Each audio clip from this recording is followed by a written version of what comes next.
daripada mata kuliah kebijakan dan pelayanan publik.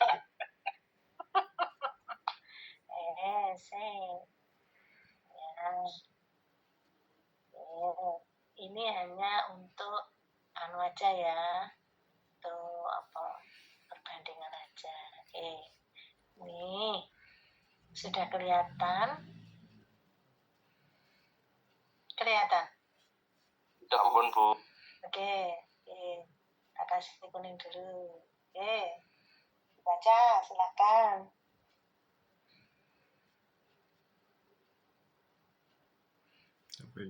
Analisis stakeholder dalam program Posyandu Kesehatan Jiwa. Ya, ada judul ini. Sudah pernah dengar kata Posyandu Kesehatan Jiwa? Belum, Bu. Belum ya. Nah, ini jadi kalau sekarang itu mulai didirikan Posyandu Kesehatan Jiwa. Kalau dulu Posyandu kan Posyandu untuk anak-anak, Posyandu untuk remaja, untuk lansia. Sekarang ada Posyandu Kesehatan Jiwa. Nah, silahkan yang ada ya. Ini analisis stakeholder dalam program Posyandu Kesehatan. Jadi siapa saja stakeholder yang terlibat di dalam Posyandu Kesehatan Jiwa. Baguslah lagi kalau analisis street level birokrat. Nah, street level birokrat itu kan para aparat yang langsung berhadapan dengan masyarakat. Siapa ini dalam program ini? Oke, sudah saya lanjutkan ke selanjutnya. Bisa? Bagus. Yes. Bareng-bareng. Silakan siapa salah satu yang baca, gantian.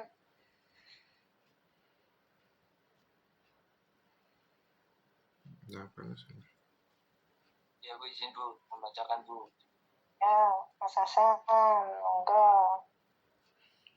Terkait dengan policy KPBT terkait dengan kebijakan penataan pegawai kelas jabatan bagi jabatan fungsional umum di lingkungan pemerintah Kabupaten Bangkalan. Ya, ini kan juga bisa untuk ide policy capacity.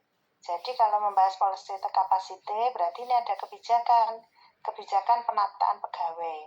Nah, di dalam pelaksanaan kebijakan itu, dalam implementasinya, bagaimanakah kapasitas pelaksananya?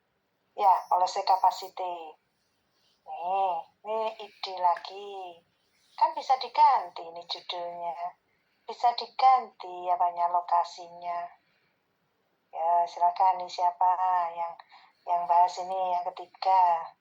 Wis malam ini bahas judul aja wis.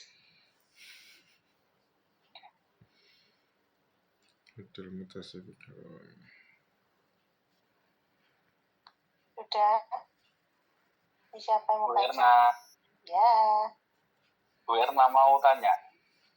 Boleh Mas Fatu. Kalau misalnya besok saya pengen saya ambil judul tesis tentang pengelolaan sampah di desa. Terus kalau misalnya saya kaitkan dengan manajemen pemasaran sektor publik itu kira-kira judul yang pas bagaimana ya? Manajemen pemasaran sektor publik. Problemnya apa dulu? Dengan pengelolaan sampah desa? Ya, Bu. Ada perdesnya apa enggak? Ada. Nah, udah ada perdesnya toh. Coba pengelolaan sampah desa itu ya perdesnya itu misalnya kalau itu adalah peraturan desa yang inovatif, misalnya bisa melihat policy inovasi kebijakan dari kepala desa yang membuat peraturan tentang sampah itu menarik itu. Ini tema tentang sampah, pengelolaan sampah itu apik, bagus loh. Mas Fatur. Ibu. Iya, menarik sekali ini. Cuma dicari problemnya. Jadi sudah ada perdesnya. Jadi Anda harus berangkat dari perdes itu ya. Perdesnya tahun berapa? Tahun 2021, Bu. Nah, baru toh setelah adanya perdes itu pelaksanaannya bagus apa enggak? Belum maksimal. Belum maksimal. Nah, itu kan bisa dipakai pelaksanaannya belum maksimal. Ya, ini kira-kira belum maksimalnya apa? Belum maksimalnya apa? Belum maksimalnya itu karena pendanaan, terus kita mencari SDM yang berkualitas untuk yang kompeten di bidang atau bersedia untuk ngurusi sampah di desa gitu. Nah, Mas Fatur sebentar ya Mas Fatur. Ini ada ibu saya. Ada ibu saya sudah tua umur 86 tahun. Saya ngajar, saya dikira ngomong sendiri. Ditanya ini kok ngomong sendiri gitu ya. Bentar ya. Oke. Gimana Mas Fatur? Pengelolaan sampahnya itu kenapa? Oke, kendala kami itu di sini di desa saya itu terkait dengan masalah pendanaan, terus kemudian SDM yang kompeten di situ itu sehingga pengolahan sampahnya belum maksimal. Nah, iya wes ya berarti kalau memang pendanaan, memang SDM belum kompeten ya policy capacity aja toh. Judulnya boleh ini loh, pakai nomor 2. Policy capacity ya titik 2 pelaksanaan kebijakan perdes apa tentang sampah. Tapi Res melihat policy capacity-nya. Ya, kalau problemnya di situ. Perdesnya itu apa? Kalau perdesnya itu di dalam perdes itu ada klausul harus ada pihak-pihak terlibat, misalnya stakeholder siapa saja yang terlibat misalnya, kemudian problemnya adalah ternyata kenyataannya ada problem terhadap stakeholdernya, ya berarti ganti aja, jangan policy capacity, tapi stakeholder. Jadi gini, bagi teman-teman semuanya, kalau ada kebijakan enak, ada perdes misalnya, perdesnya itu bacaan. Itu kan tentang sampah, dibaca. Di dalam perdes itu poin-poinnya apa saja gitu ya, terutama Mas Fatur, juga yang lain. Di dalam perdes itu poin-poinnya apa saja. Nah, kenyataannya sesuai nggak dengan poin itu, dengan perdes itu? Kalau tidak sesuai, kira-kira apanya ya? Gambarannya kan sudah punya. Kayak tadi Mas Fatur bicara, ini loh SDM-nya kurang bagus, ini loh pendanaannya kurang bagus, ya sudah pakai aja policy capacity teorinya, gitu ya. Atau mau melihat stakeholdernya, ya udah pakai teori stakeholder ya. Jadi dilihat dari persoalannya, gitu ya. Halo. Jadi nanti coba Mas Fatur jangan langsung policy capacity, coba nanti lebih detailkan. Ini kan diskusinya kan hanya ya standar aja ya nih. Nanti didetailkan ada persoalan apa? Apakah ada persoalan koordinasi misalnya? Ya, sampah itu. Atau persoalan apa misalnya? Atau persoalan kesadaran masyarakat misalnya? Ya, itu kan bisa. Atau persepsi masyarakat terhadap peraturan desa itu misalnya kan bisa. Macam-macam. Nah, lanjut. Siapa ini yang mau baca? Yang nomor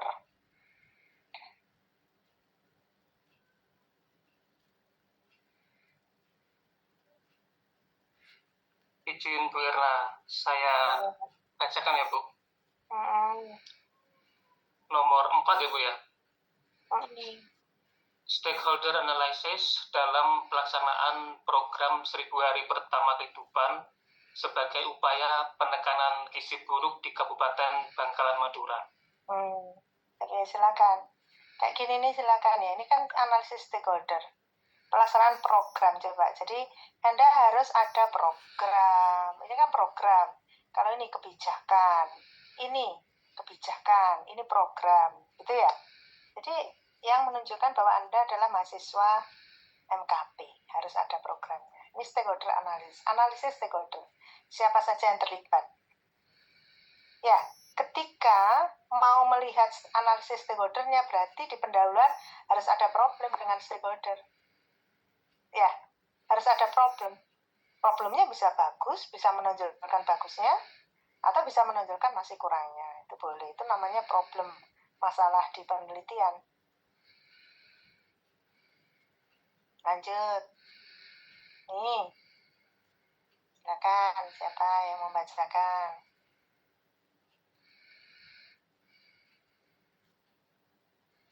Boleh saya, Bu Erna? Boleh. Baik, terkait inovasi kebijakan badan usaha milik desa untuk meningkatkan pendapatan asli daerah dalam perspektif neo-institusionalisme dalam perspektif double itu, Bu. Iya. Jadi dalam perspektif neo-institusi. Nah, ini inovasi kebijakan. Kemarin di kelas ini juga sudah ada yang konsultasi sedikit tentang inovasi kebijakan. Ya, jadi kalau Anda ada kebijakan, kemudian kebijakan itu baru, bagus gitu, inovatif, nah itu. Anda lihat aja dari teori inovasi kebijakan. Oke? Ya, lagi. Siapa? Oh, ini ada nama mahasiswanya, tak tutup deh, biar nggak keganggu. Nih, siapa yang baca? Ya, biar dapat inspirasi ya. Nah, ini juga ini, sampah ini. Best practice program pengelolaan sampah terpadu sampahku, tanggung jawabku di Kota Lamongan. Oh, ini best practice program pengembangan pengelolaan sampah. Ya. Ini terus ini.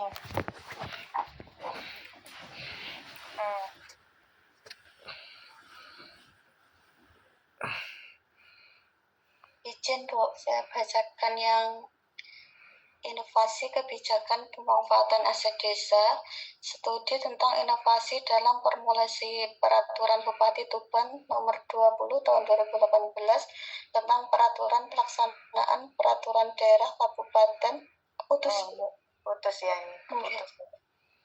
Tapi udah nih ya, inovasi kebijakan pemanfaatan aset desa gitu ya. Ibu izin, Ibu. Misal kalau saya mengangkat ini evaluasi pemanfaatan BMD di kabupaten itu gimana, Ibu? Boleh, nggak apa-apa. Asal dananya, asal datanya ada ya. Oke, itu nanti sesuai dengan perdanya kayak gitu itu, Bu, nanti. Jadi intinya ulas dulu perdanya. Jadi intinya harus ada regulasi. Regulasi boleh perdes, perda, pergub, perbuk, ya itu boleh, harus ada peraturannya dulu. Kemudian di dalam peraturan yang paling bawah gitu, Bu, nggak usah dari PP-nya gitu ya. Boleh ya, apa bawah aja nggak apa-apa. Ya, siap, Bu. Bu Erna izin Bu sekalian, Bu, untuk judul yang berkaitan dengan evaluasi kebijakan itu indikator untuk menilai evaluasinya itu apa saja, Ibu? Apakah yang seperti yang teorinya ada yang efektivitas, efisiensi, sama pemerataan itu, ataukah ada yang lainnya, Bu? Nih, indikator evaluasi kebijakan itu banyak, Nak. Nah, Anda memilih itu, pilihlah yang sesuai dengan datamu. Gitu loh, Nak. Jadi, kalau penelitian kualitatif, itu enaknya datanya apa dulu? Kalau di proposal itu kan Anda kan kira-kira ya. Allah, kira-kira ini. Penelitian kan kadang bisa dikira-kira. Jadi cocok-cocokkan dulu teorinya, dicocok-cocokkan dulu. Nanti pada saat ke lapangan, kalau ternyata teori itu nggak cocok dengan data di lapangan, teori itu bisa diganti. Nanti pada saat ke lapangan, teori itu bisa diganti. Jadi kalau teori evaluasi kebijakan itu tidak hanya teorinya William Engdan aja, banyak, Nak. Tanya caranya gimana? Cari teori-teori itu, cari saja di Google Scholar, di nanti dibuka evaluasi kebijakan, nanti di situ kan banyak teori-teori bermacam-macam yang Anda dapatkan. Cari beberapa penelitian, artikel. Cari aja keywordnya, kata kuncinya, evaluasi kebijakan itu. Nanti teorinya banyak muncul. Untuk melihat variasi teori ya, gitu. Bu Erna izin Bu, kan kalau untuk misalkan saya mau ambil teorinya dan gitu kan Bu, itu kan kalau nggak salah ada beberapa indikator ya Bu ya, efektivitas, efisiensi dan lain sebagainya. Misalkan saya cuma mengambil salah satu indikator saja untuk sebagai visual analisis gimana ya? Ya, jangan satu indikator no. Masuk siji tok sih. Jangan satu tak? Efektivitas, efisiensi, dan apa. Nanti kalau satu aja nanti nggak kurang, tak?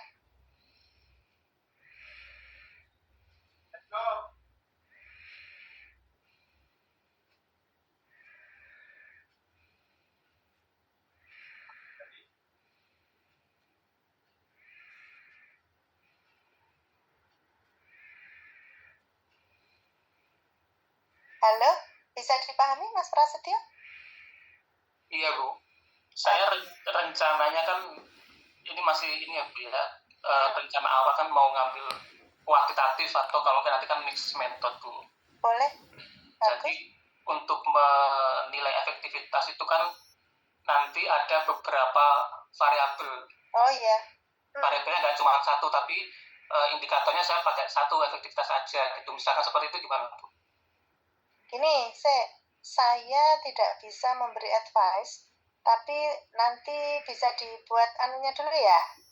Dibuat apa itu, brainstormingnya dulu ya. Yang penting gini, kalau kuantitatif itu kan modelnya X berpengaruh terhadap Y. Gitu ya Mas Prasetyo ya. Tapi kalau S2 yo ojo sesimpel itu toh. Gitu ya. Mungkin bisa dikembangkan. X1 dan X2 mempengaruhi Y. Iya, betul. Dan kalau kompleks lagi dengan mediasi Z. Iya. Kompleks. Kalau kompleks lagi, intervening Z. Iya. Kalau mau kompleks lagi, ada moderasi M. Iya, betul. Ya, kalau mau kompleks lagi. Iya, betul. Tapi nggak usah kompleks-kompleks, pakai moderasi nggak apa-apa. Intervening aja nggak apa-apa. Gitu ya. Iya. Iya, atau kalau tidak ada intervening ya nggak apa-apa, tapi X-nya jangan satu. Jangan X berpengaruh pada Y, tapi X1 berpengaruh pada X1, X2, dan Y. Nah, nanti kalau kuantitatif itu ada caranya, Mas Prasetyo. Anda menampilkan problemnya di mana? Di Y atau di X? Ya, nanti kalau mau yang ada kuantitatif nanti saya berdetail ya. Yang kuantitatif nanti boleh konsultasi lagi. Atau nanti pada saat presentasi nanti saya lihat. Oke, siap Ibu. Ya, karena kalau kuantitatif itu teori tidak boleh diganti sejak awal.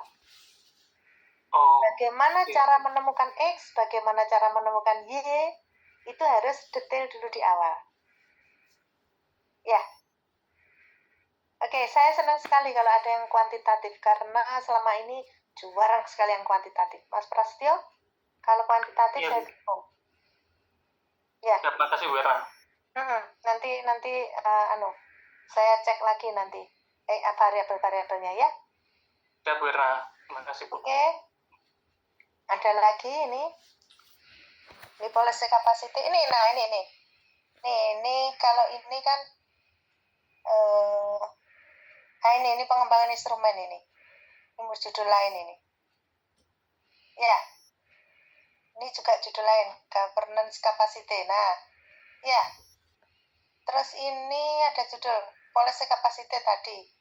Ini nih advokasi kebijakan. Nih, advokasi kebijakan. Ya.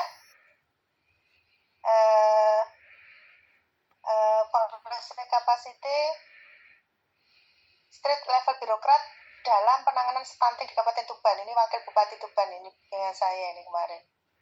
Policy capacity street level birokrat dalam penanganan stunting di Kabupaten Tuban. Nah, ini saya kalau yang teman-teman misalnya di Banyuwangi kan banyak yang dari dari desa, kecamatan tuh ya. Ini menarik sekali loh. Kalau ada kata-kata street level birokrat. Ini menarik nih. Ini juga ini bawahnya ini analisis agile governance. Nah, kayak gini kan agile governance. Coba cari teorinya agile governance dalam peraturan ya. Jadi teori-teori yang menarik itu yang di depan-depan sini loh, Nak. Kalau belakangnya kan pasti peraturan apa, regulasi apa kan gitu ya. Coba kita cari lagi yang menarik-menarik. Nih, sinergitas stakeholders. Sinergitas stakeholders dalam implementasi peraturan desa nomor 3 tahun 2018. Ini juga ini, ya. Ada lagi ini, penerapan institusional analisis dan development. Ya, kan menarik sekali.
Ibu hilang.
Karena lo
saya. Saya lanjutkan ya. Ini ada public service equality ya. Ini juga menarik. Ini sudah bisa. Iya, Bu. Misalnya gini, public service equality dalam penerapan kebijakan penanganan kejanggalan ganti Kabupaten Sidoarjo.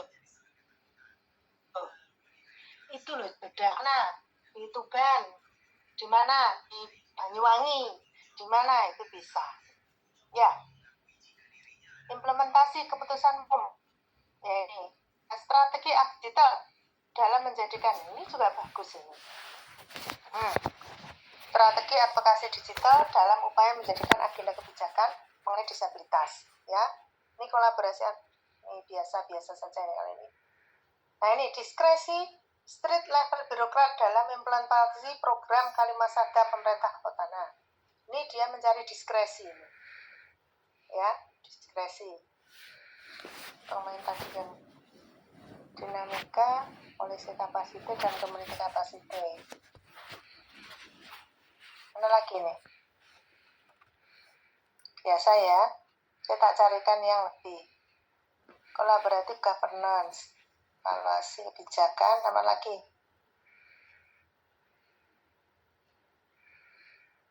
Nih, optimalisasi tadi. Digital governance. Nah, sekarang kan digital governance. Ini ada ambiguitas strategi dalam implementasi kebijakan penanganan pengungsi luar negeri di Kabupaten Sidoarjo. Ini pilihan saya ini. Dia ambiguitas. Jadi ngurusi pengungsi itu loh nak. Pengungsi yang dari mana sih? Yang di Sidoarjo itu? Lumpur Lapindo tabu. Bukan. Luar negeri. Rohingya, Bu. Rohingya. Oh. Nah ini, Rohingya ini. Ini tentang Rohingya ini. Menarik ini nak. Ini pakaian impor, pengembangan instrumen, kebijakan, advokasi kebijakan. Ini grey area, ini juga bagus ini. Ini grey area. Grey area of public policy, peraturan Gubernur Jawa Timur tentang biaya penunjang operasional penyelenggaraan pendidikan di sekolah menengah. Ini bagus ini pimpinan saya ini Pak Matur ini paling Mas Asep kenal ini DPR ini. Grey area of public policy. Jadi dia itu ada kebijakan publik, namun kemudian pada implementasinya tidak sesuai dengan kebijakannya. Jadi ini daripada dia mengatakan implementasi kebijakan, pakai aja teori the grey area. Dia ngomong grey area itu ya. Yang menarik seperti ini ya. Apalagi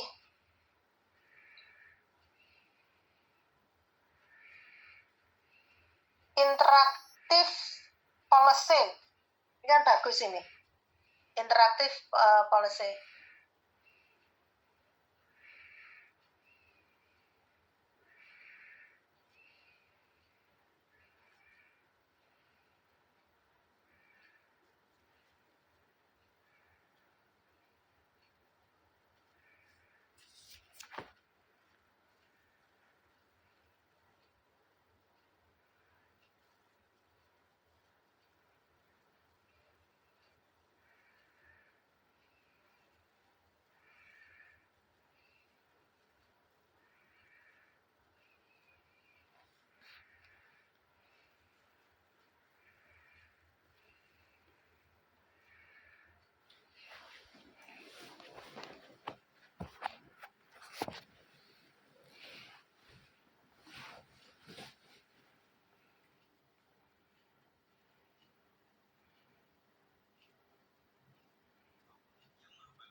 lanjutkan lagi.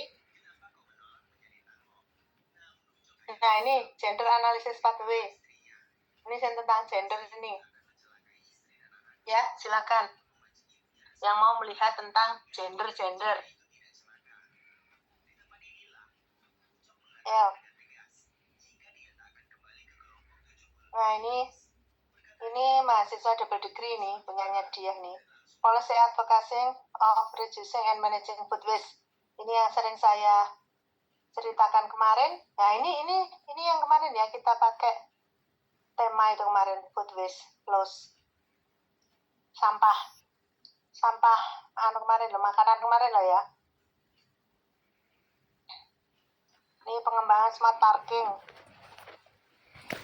Ini evaluasi dampak ini ya. Evaluasi dampak ini silakan, ini juga bagus dipakai kalau ada program, kemudian programnya Anda ingin melihat dampak dari program itu ya, lihat aja evaluasi dampaknya. Kemudian, ini masih bersama saya enggak? Masih Bu. Apa ini? Ini implementasi ini.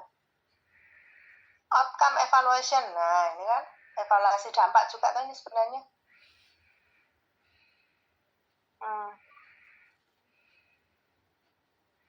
Ini Mas. Tadi siapa Mas? Siapa tadi? Mas Prasetyo ya?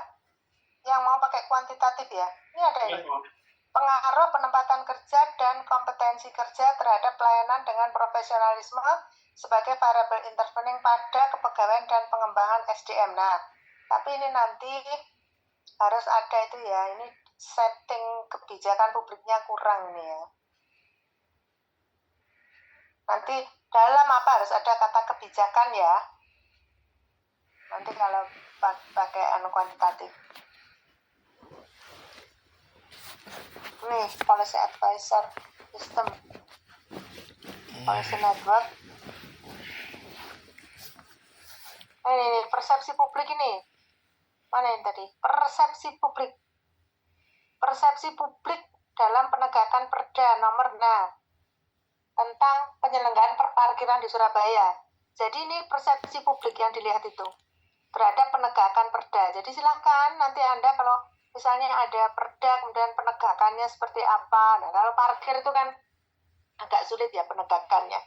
Jadi ini biasanya publik itu mengatakan halas parkir di mana-mana sama aja gitu ya. Pungutannya sudah dibilang gratis parkir ya, ternyata tetap aja ditarik parkir misalnya ya.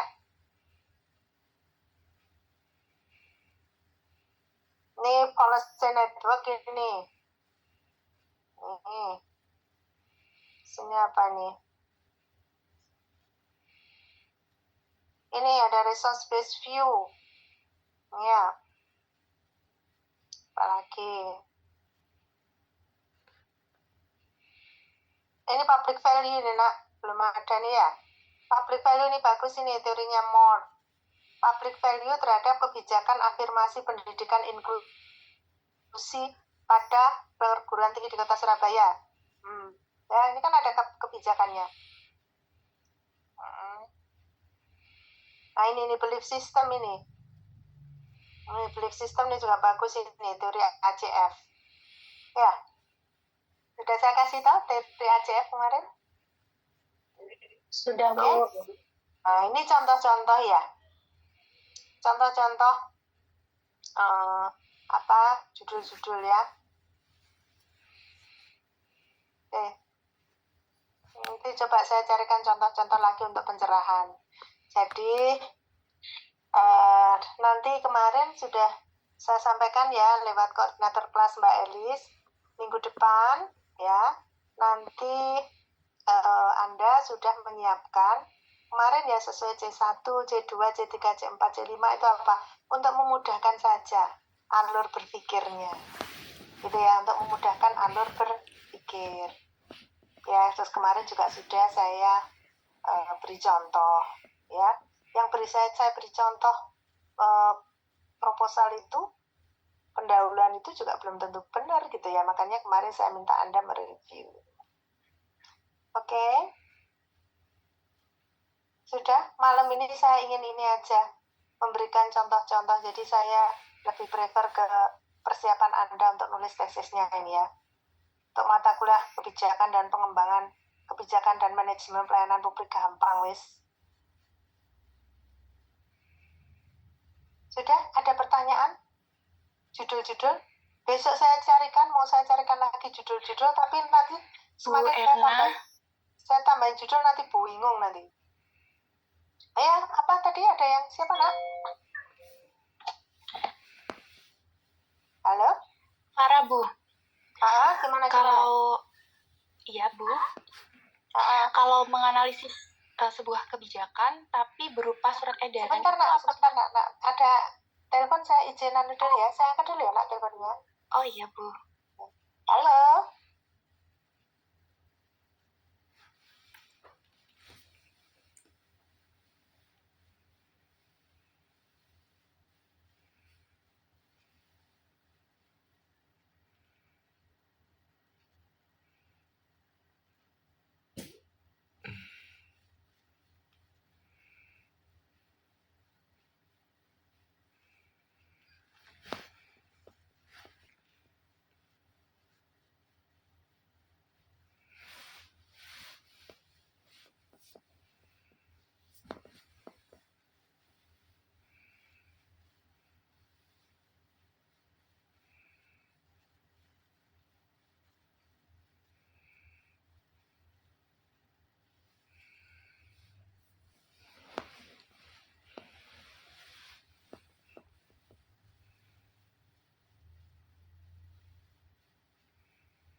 Ya, gimana Mbak Farah?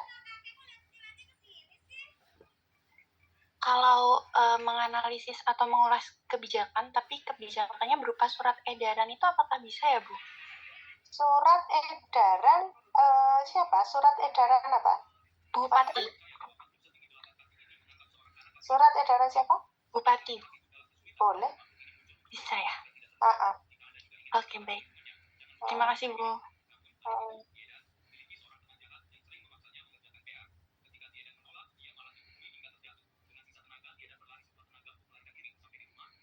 Ya, apalagi ada pertanyaan lagi enggak? Ini Bu Rahman. Namun ini di luar konteks Bu ya. Ini kan mau menjelang Ramadan Bu. Iya. Nanti gimana Bu ya untuk pengaturan kelas malamnya? Oh iya. Kalau Ramadan saya juga tarawih ya. Jadi nanti kalau Ramadan semua kegiatan kita kalau bisa siang gitu ya, jadi jam 3 itu sudah nggak ada kegiatan ya. Gimana? Nanti Boleh Bu, semangat. Ya, gitu ya. Atau misalnya pas pada saat kita kan besok kan ada 7 yang presentasi. Kalau misal, insya Allah kalau Sabtu atau Minggu kan libur. Misal selama Ramadan, misalnya Sabtu pagi jam 8 gitu ya, atau Minggu jam 8 gitu, atau jam 9 pagi gitu ya. Nanti disepakati ya. Ya, jadi kalau misalnya Sabtu aja Bu, Sabtu jam 9 gitu, boleh. 9, 10, 11, 12, jam 12 selesai udah gitu ya. Boleh gitu ya. Atau hari yang efektif lainnya gitu ya. Karena kalau hari mungkin saja kalau hari efektif kalau diganti pagi gitu kan masih ada S1 ya. Kuliah S1, jadi mungkin beberapa dosen nggak bisa. Tapi kalau Sabtu Minggu gitu ya, itu kan memungkinkan, kan libur Sabtu Minggu. Tapi khusus untuk Ramadan aja ya. Ya. Atau kalau Selasa Rabu saya itu nggak ngajar paginya, agak longgar. Boleh nanti. Terus intinya kan sepakat ya, dilaksanakan jam 3 gitu udah selesai ya, asar itu udah nggak berkegiatan apa-apa. Gitu? Ya Bu. Iya Bu, baik. Oke, sudah saya berikan ini tadi mulai ada pencerahan apa enggak? Sudah Bu. Ada pencerahan ya? Ya, ada pencerahan ya. Nanti masih judulnya banyak lagi nanti ya. Judulnya banyak lagi nanti daripada bingung ini ya. Nah, sudah ini aja. Oke, sudah tidak ada pertanyaan. Kalau tidak ada pertanyaan, sudah akhiri aja. Anda silahkan, pokoknya persiapkan proposalnya sebaik-baiknya. Gitu. Ya? Oke, saya sambil mengingatkan, apakah ILPT-nya ada yang belum beres? Kalau belum beres, segera dibereskan. Gitu ya, Nak ya? Oke, sudah. Saya akhiri ya. Sehat semua. Ramadan hari Sabtu insya Allah. Amin. Ramadan besok sudah mulai tarweh. Bismillah, semuanya sehat. Menyambut Ramadan ya. Nah, oke.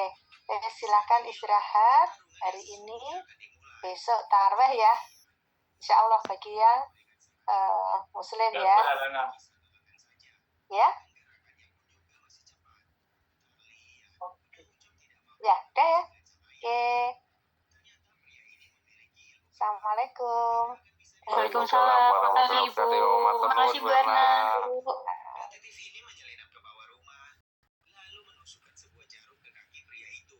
Untuk memutuskan beberapa sarafnya. Namun pria itu langsung menangkap sang detektif.